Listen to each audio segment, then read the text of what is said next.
बिस्मिल्लाहिर्रहमानिर्रहीम। उर्दू वज़ाइफ चैनल के नाज़रीन अस्सलामुअलैकुम। उम्मीद है आप खैरियत से होंगे और हमारी दुआ है अल्लाह पाक आपकी नेक तमन्नाओं को पूरा फरमाए। प्यारे दोस्तों, आज के दौर में हर एक शख्स किसी न किसी मसले का शिकार है। तो जो आज का अमल बताया जा रहा है ये सूरत यासीन को एक बार पढ़ने का अमल है।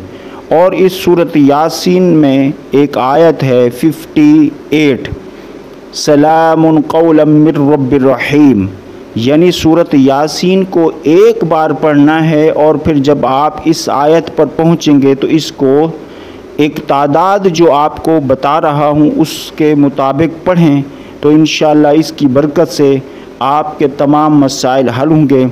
चाहे वो ज़िंदगी का बड़ा से बड़ा मुश्किल कोई मसला हो, कोई परेशानी हो, कोई भी मुश्किल है, कोई भी हाजत है, चाहे वो जादू टोने की काट के हवाले से हो या आपके रिज़्क की बंदिश के हवाले से हो या शादी में कोई रुकावट हो या आपके कारोबार में कोई परेशानी हो या इसी तरह घरेलू मसाइल हैं, घरेलू नाचाकियाँ हैं, लड़ाई झगड़े हैं, आप चाहते हैं सुलह हो जाए और वो सारी चीज़ें दूरियां ख़त्म हो जाएं, तो आप इस सूरत यासीन के अमल को ज़रूर करें।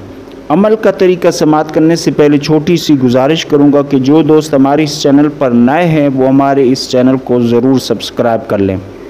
तो दोस्तों, अमल का तरीका ये है कि अव्वल व आखिर एक एक मरतबा दरूद इब्राहीमी पढ़ लें, फिर बिस्मिल्लाहिर्रहमानिर्रहीम पढ़कर सूरत यासीन को शुरू से पढ़ते जाएं।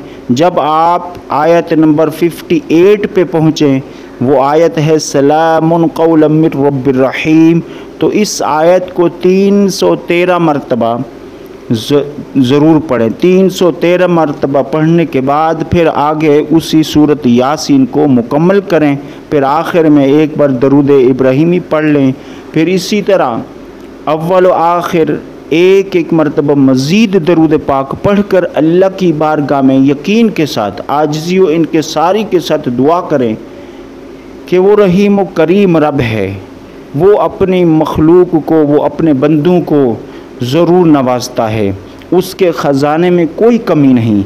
बस हमें उसकी बारगाह में जाना है, उससे मुनाजात करना है, आजिज़ी व इनकिसारी के साथ गिड़गिड़ाना है, अपनी उन ख़ताओं पर माफ़ी चाहते हुए रब की बारगाह में अपने आप को पेश करते हुए अपने उस मकसद के लिए दुआ करनी है। रब ताला का फज़ल व करम आपको ज़रूर नसीब होगा। अस्सलामु अलैकुम।